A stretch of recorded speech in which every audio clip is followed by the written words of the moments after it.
Hi there, I'm Janet Gershon-Siegel, and I'm the Lonely Writer.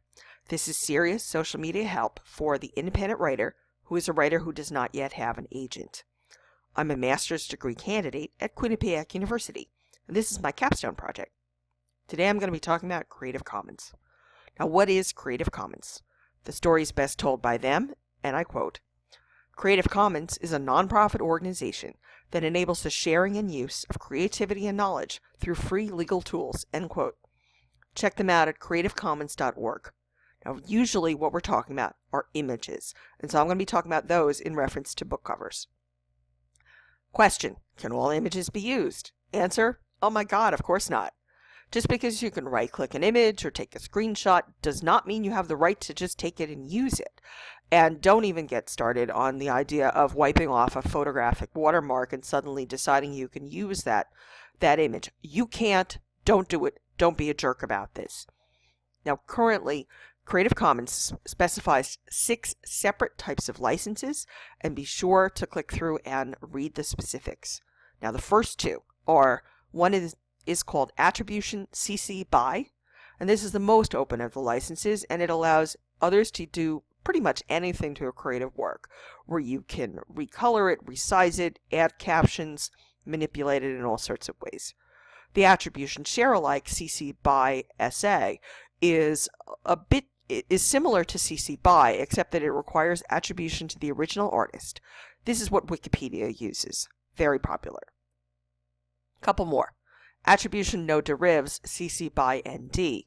You can pass along the work, but you cannot alter it, and you've still got to credit the creator. A little more restrictive is Attribution Non-Commercial CC BY NC, where you're able to alter the original work, but you still must credit the original artist, and you are not allowed to make any money from the work. Last two. Attribution Non-Commercial Share Alike CC BY NC SA. There's a mouthful. It's the same as the CC BY NC, except that any new creations have to be licensed under identical terms, so you can't make it more restrictive or less restrictive.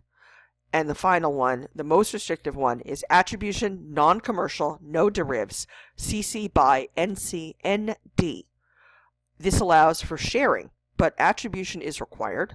No changes can be made, and the sharer can't make any money off a creative work. When in doubt, assume it's this one. So if you've got something that you see online that you're interested in and that you like, if you're working with something where you're not making any money off it, and you show the image, you give the link, you give full credit, I think you're going to be all right. Now, what about if an image is marked as CC?